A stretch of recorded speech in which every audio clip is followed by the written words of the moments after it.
Salam. Assalamualaikum warahmatullahi wabarakatuh. Saya Nadia Zahrani Salsabila akan menjelaskan tentang sumber ilmu pengetahuan. Sumber ilmu pengetahuan yakni asal mula atau dasar dari mana manusia mendapatkan ilmu. Dalam bahasa Indonesia, sumber berarti tempat atau asal sesuatu bermula, seperti mata air sebagai sumber air. Dengan cara yang sama, sumber ilmu adalah tempat atau cara di mana pengetahuan dihasilkan atau diperoleh oleh manusia. Di sini saya akan menjelaskan 3 jenis sumber pengetahuan. Yang pertama, yakni rasionalisme. Rasionalisme yakni akal sebagai ilmu pengetahuan. Kata akal berasal dari bahasa Arab, yakni akala yang berarti mengikat atau menahan. Peran akal dalam Islam yakni sebagai pembeda antara manusia dan hewan, serta sebagaimana alat untuk memahami dunia. Rasionalisme menyatakan bahwa pengetahuan berasal dari akal dan pemikiran logis.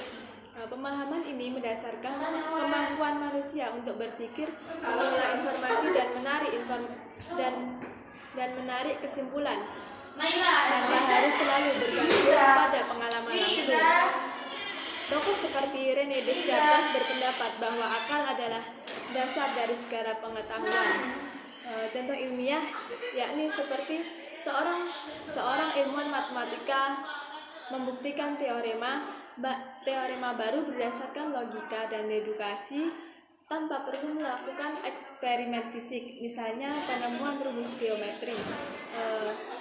Rumus geometri seringkali berasal dari pemikiran akal sehat. Nah, contoh dalam kehidupan sehari-hari yakni saat seseorang memutuskan untuk tidak melewati jalan tertentu karena berdasarkan logika, jalan tersebut kemungkinan besar macet pada jam sibuk, meskipun ia belum melihat langsung kondisi jalan pada waktu itu. Secara filosofis, akal adalah kunci untuk memperoleh pengetahuan, sedangkan intuisi dan wahyu bersifat pribadi dan memerlukan cara khusus untuk meyakinkan orang lain. Mempercayai Al-Quran tidak selalu mudah, bahkan bagi mereka yang tidak terlahir dalam tradisi Islam. Menurut Ahmad Tafsir, rasionalisme secara keseluruhan menekankan pentingnya akal sebagai alat terpenting untuk memperoleh dan menguji pengetahuan. Rasionalisme mengajarkan bahwa pengetahuan diperoleh melalui cara berpikir sebagai berikut. Yang pertama yakni akal sehat. Akal sehat adalah kecerdasan dasar yang dimiliki oleh semua manusia. Pemikiran ini seringkali berdasarkan pengalaman sehari-hari, adat istiadat, atau kebiasaan hidup yang diterima secara umum. Contoh dalam ilmiah yakni seorang petani tahu kapan waktu terbaik menanam padi berdasarkan pengalamannya selama bertahun-tahun tanpa mempelajari ilmu meteorologi secara formal.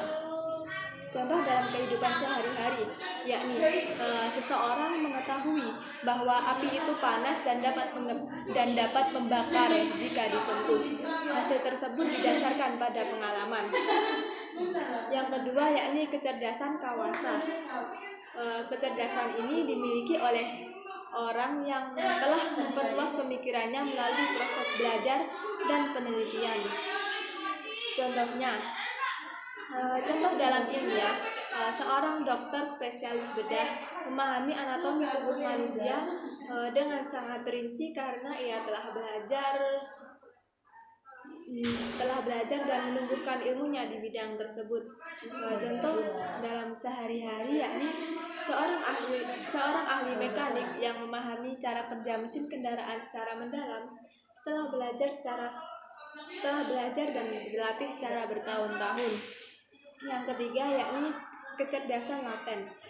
Kecerdasan laten adalah potensi bawaan yang dimiliki semua manusia dengan stimulasi sendiri yakni proses memberikan rangsangan untuk mendorong atau meningkatkan respon tertentu. Kecerdasan ini memungkinkan seseorang mengenali atau memahami objek melalui panca indera. Contoh dalam ilmiah yakni seorang bayi yang secara alami belajar mengenali suara ibunya melalui pendengaran. Contoh sehari-harinya yakni seseorang mampu membedakan rasa manis, asam, atau pahit setelah mencicipi makanan. Yang keempat yakni kecerdasan aktual. Kecerdasan ini lebih tinggi dari kecerdasan laten karena mampu memahami konsep atau gagasan tanpa bantuan langsung dari panca indera yang melibatkan pemikiran abstrak. Contohnya, contoh dalam ilmiah yakni seorang ahli matematika yang mampu memecahkan masalah kompleks dengan membayangkan pola angka dan formula tanpa menggunakan alat bantu. Kemudian contoh dalam kehidupan sehari-hari yakni seseorang membayangkan struktur rumah yang ingin dibangun dan mendesainnya hanya berdasarkan ide di kepala. Yang kelima yakni mustafat akal atau kecerdasan yang tertinggi. Kecerdasan ini memungkinkan manusia memadukan berbagai pemikiran dan kemungkinan hingga mencapai tujuan yang tidak bersifat material. Contohnya, contoh secara ilmiah yakni seorang ilmuwan besar seperti Einstein yang mampu memformulasikan teori tentang alam semesta berdasarkan integrasi berbagai kemungkinan pemikiran. Contoh sehari-hari yakni seorang pemimpin agama yang memberikan panduan hidup berdasarkan pemahaman mendalam tentang nilai-nilai kemanusiaan dan hubungan dengan Tuhan.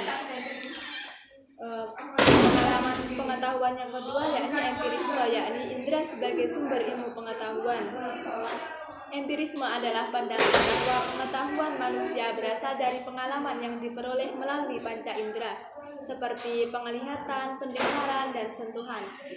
Tokoh ilmuwan seperti John Locke dan George Berkeley berpendapat bahwa ide atau pemikiran manusia tidak muncul begitu saja, melainkan berdasarkan pengalaman yang dirasakan oleh indera mereka.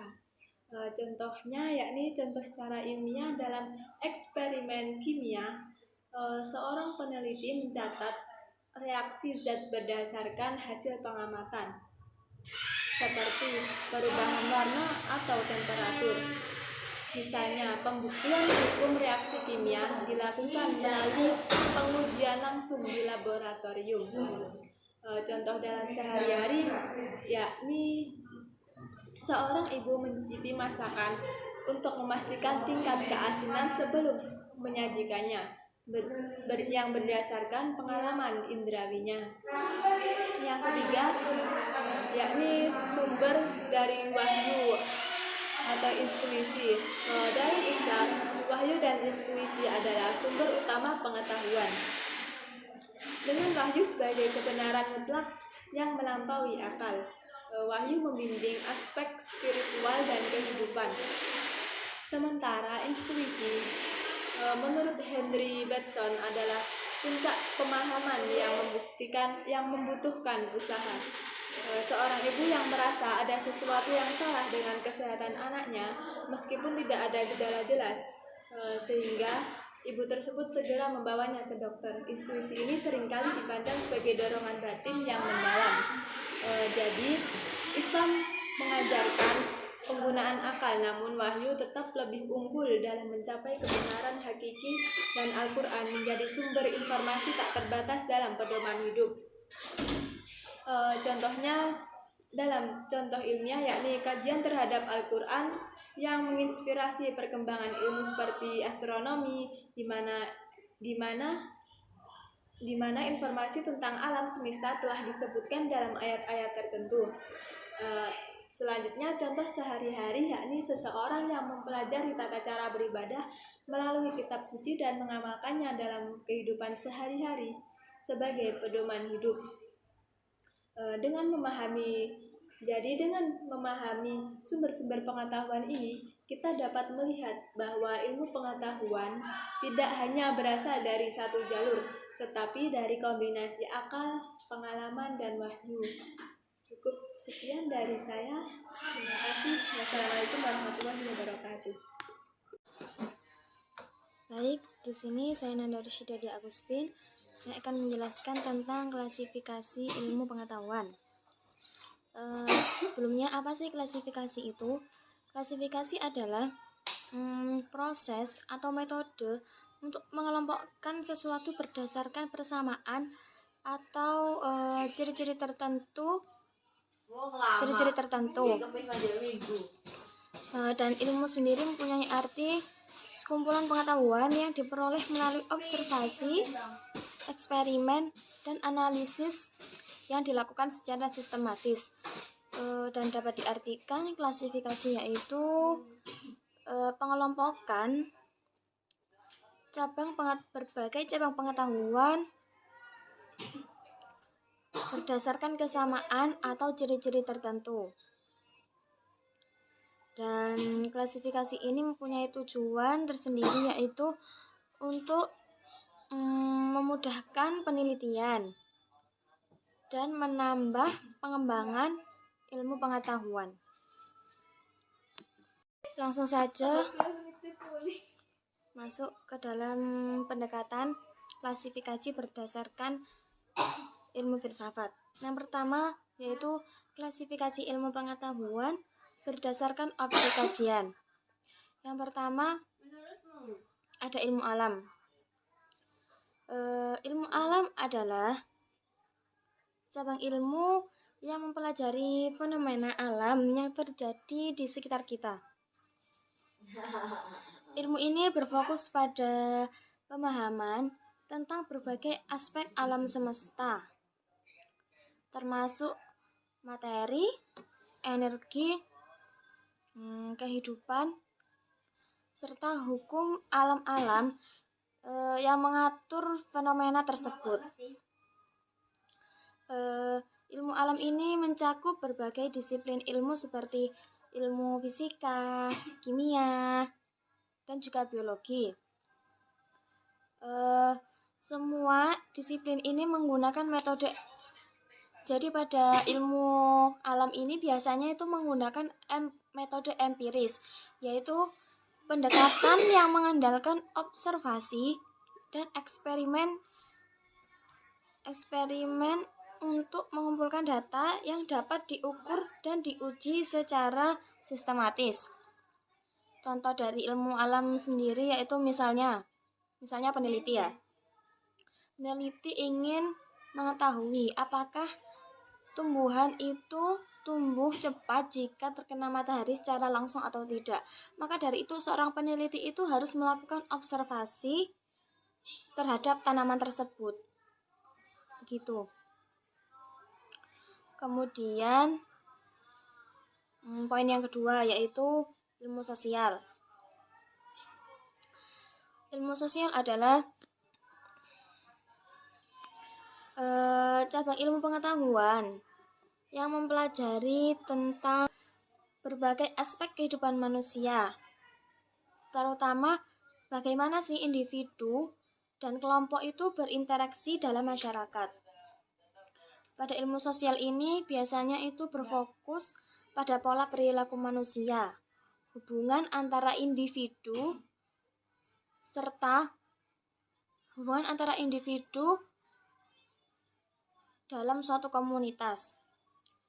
Tujuan dari ilmu sosial sendiri yaitu untuk memahami bagaimana masyarakat berfungsi, kemudian bagaimana seorang individu itu berperilaku dalam konteks sosial mereka, serta tujuannya yang terakhir yaitu bagaimana faktor-faktor sosial itu mempengaruhi kehidupannya sehari-hari. Misalnya contoh ilmu sosial, misalnya pengaruh media sosial dengan remaja zaman sekarang. Kita dapat melakukan penelitian dengan mengamati remaja bagaimana menggunakan media sosial dan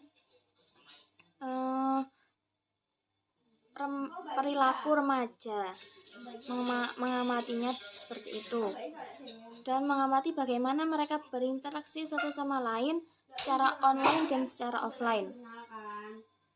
Dan kita bisa juga mengamati bagaimana konten yang mereka konsumsi terhadap media sosial tersebut. Nah, maka dari itu peneliti bisa melakukan survei atau wawancara untuk menggali lebih jauh tentang pengaruh media sosial terhadap remaja zaman sekarang dan dampaknya itu apa terhadap remaja. Dan kemudian masuk ke poin yang ketiga, yaitu ilmu formal. Ilmu formal yaitu cabang ilmu yang berfokus pada konsep-konsep abstrak, konsep-konsep abstrak yang dibangun melalui penalaran logis dan deduktif.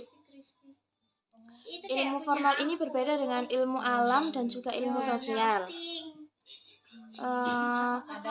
Jika ilmu alam dan ilmu sosial kan mengandalkan observasi dan eksperimen terhadap objeknya, dan pada ilmu formal ini itu tidak memerlukan pengamatan terhadap dunia nyata. Sebagai gantinya itu ilmu formal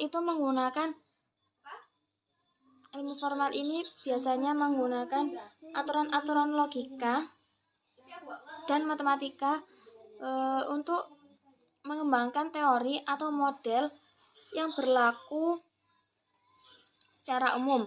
Dan ilmu formal ini bisa diterapkan dalam berbagai situasi. Contohnya, kita ingin membuktikan bahwa sudut dalam segitiga adalah 180 derajat. Maka pembuktian ini tuh biasanya memerlukan eksperimen dan pengamatan fisik, tetapi dilakukan dengan menggunakan logika matematis dan tidak menggunakan pengamatan, jadi tidak perlu untuk observasi. Kemudian lanjut ke klasifikasi berdasarkan hierarki pengetahuan. Pada poin pertama ini saya akan membahas tentang ilmu teoritis. Ilmu teoritis yaitu cabang ilmu yang bertujuan untuk memahami dan menjelaskan kebenaran objektif mengenai berbagai fenomena.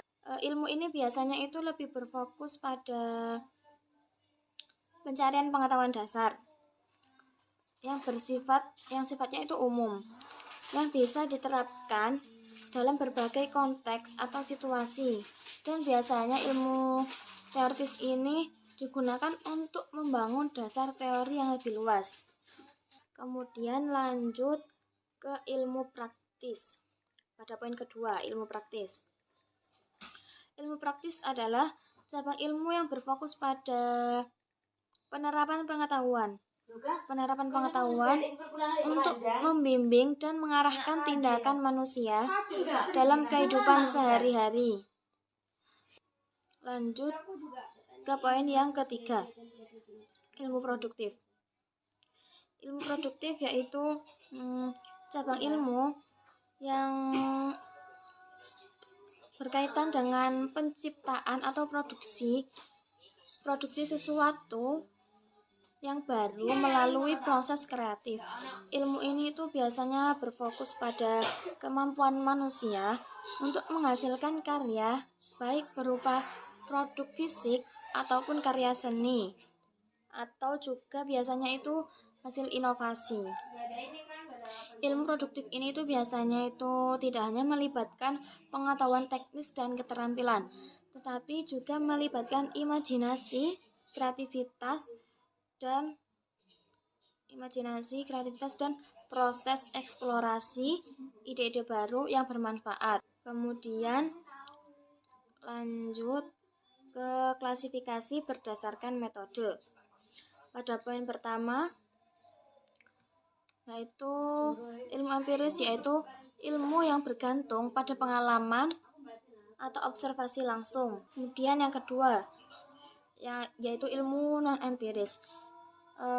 Ilmu ini tuh biasanya tuh berfokus pada penggunaan nalar atau logika. Mungkin ini yang bisa saya sampaikan. Mohon maaf bila ada materi yang kurang masuk atau kurang paham. Mohon maaf sebesar-besarnya.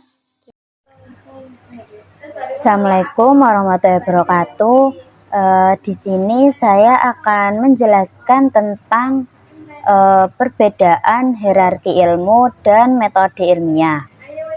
Jadi perbedaan hierarki ilmu dan metode ilmiah menurut definisi yaitu yang pertama, menurut definisinya, hierarki ilmu menurut definisinya yaitu merujuk pada pengelompokan atau pembagian ilmu pengetahuan ke dalam kategori-kategori berdasarkan ruang lingkup dan spesialisasinya. Misalnya, ilmu alam, ilmu sosial, dan ilmu formal. Contohnya yaitu pembagian ilmu pengetahuan ke dalam kategori seperti ilmu alam yang mencakup fisika, kimia, dan biologi. Kemudian ilmu sosial yang mencakup sosiologi, psikologi, dan ekonomi. Kemudian ilmu formal yaitu mencakup matematika dan logika. Yang selanjutnya yaitu metode ilmiah berdasarkan definisinya yaitu prosedur atau langkah-langkah sistematis yang digunakan ilmuwan untuk mengumpulkan informasi, menguji hipotesis, dan menghasilkan pengetahuan yang dapat diuji dan divalidasi. Contohnya, proses penelitian yang dimulai dengan observasi masalah, diikuti dengan hipotesis, eksperimen, analisis, informasi, dan akhirnya kesimpulan untuk menguji suatu teori. Yang kedua yaitu tujuan hierarki ilmu. Tujuan hierarki ilmu yaitu menyusun ilmu pengetahuan dalam urutan atau tingkatan untuk memudahkan pemahaman dan pengorganisasian disiplin ilmu. Contohnya, tujuan dari pengelompokan ilmu seperti ilmu sosial dan ilmu alam adalah untuk memudahkan pemahaman tentang hubungan antara berbagi disiplin ilmu sehingga orang bisa belajar berdasarkan struktur dan cakupan pengetahuan yang lebih jelas. Yang kedua yaitu metode ilmiah. Metode ilmiah tujuannya yaitu menyediakan prosedur yang terstruktur untuk menjawab pertanyaan penelitian dan menguji hipotesis secara ilmiah.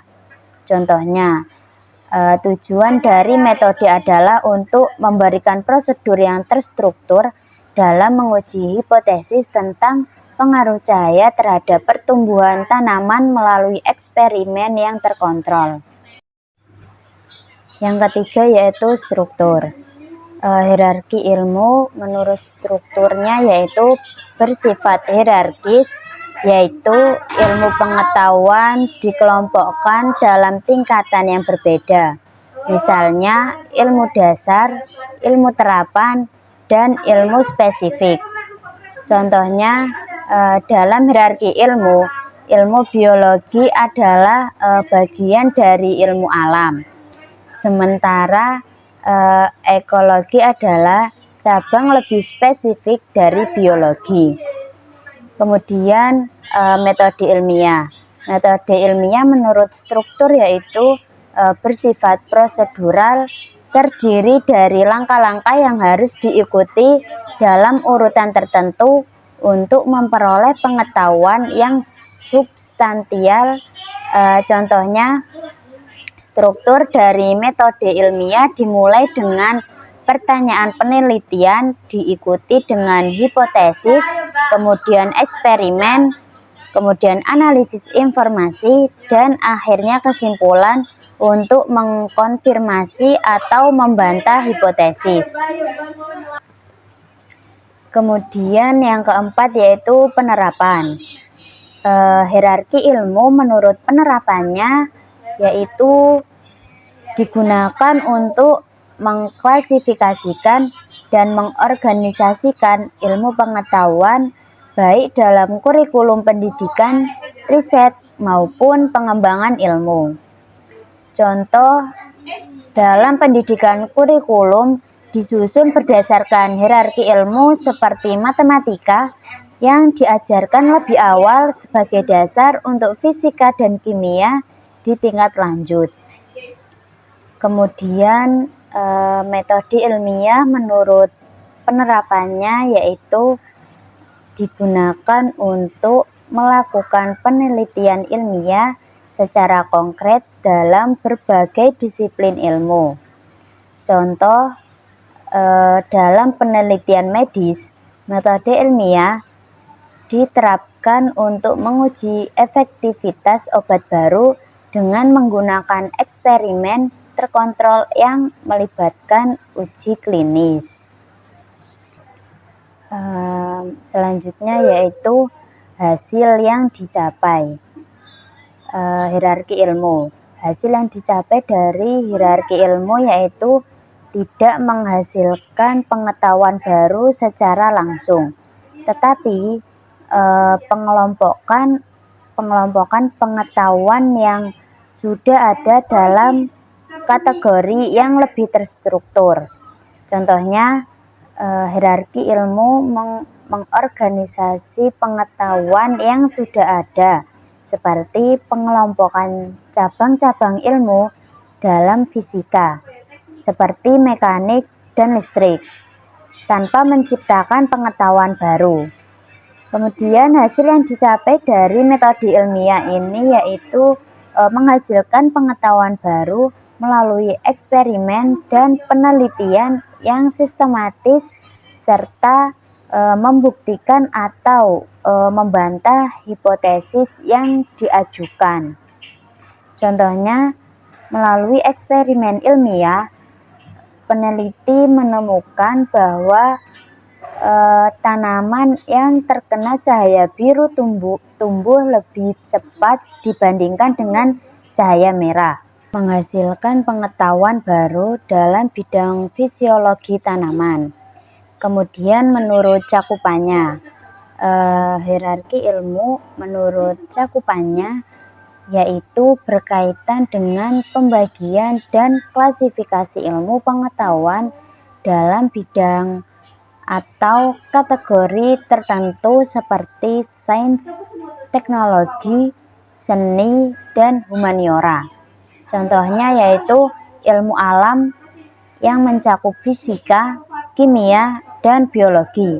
Sementara ilmu sosial yaitu mencakup ekonomi, sosiologi, dan psikologi sebagai disiplin yang terpisah dan lebih terfokus. Kemudian metode ilmiah. Metode ilmiah menurut cakupannya yaitu berkaitan dengan prosedur atau cara-cara yang digunakan dalam penelitian untuk menguji atau membuktikan suatu hipotesis atau teori dalam bidang ilmu tertentu. Contohnya, metode ilmiah dapat diterapkan dalam berbagai disiplin ilmu seperti menggunakan eksperimen dalam biologi untuk menguji efek temperatur terhadap proses fotosintesis atau dalam psikologi untuk mengukur pengaruh stres terhadap kinerja. Jadi singkatnya yaitu hierarki ilmu dan metode ilmiah merupakan dua konsep yang saling melengkapi dalam dunia ilmu pengetahuan. Hierarki ilmu berfungsi sebagai kerangka kerja untuk mengorganisasikan dan mengelompokkan berbagai disiplin ilmu, sehingga memudahkan pemahaman dan pembelajaran. Sedangkan metode ilmiah adalah prosedur sistematis yang digunakan untuk memperoleh pengetahuan baru melalui pengujian hipotesis secara empiris. Mungkin hanya itu yang bisa saya sampaikan tentang perbedaan hierarki ilmu dan metode ilmiah. Jika ada salah kata, saya mohon maaf. Terima kasih. Wassalamualaikum warahmatullahi wabarakatuh.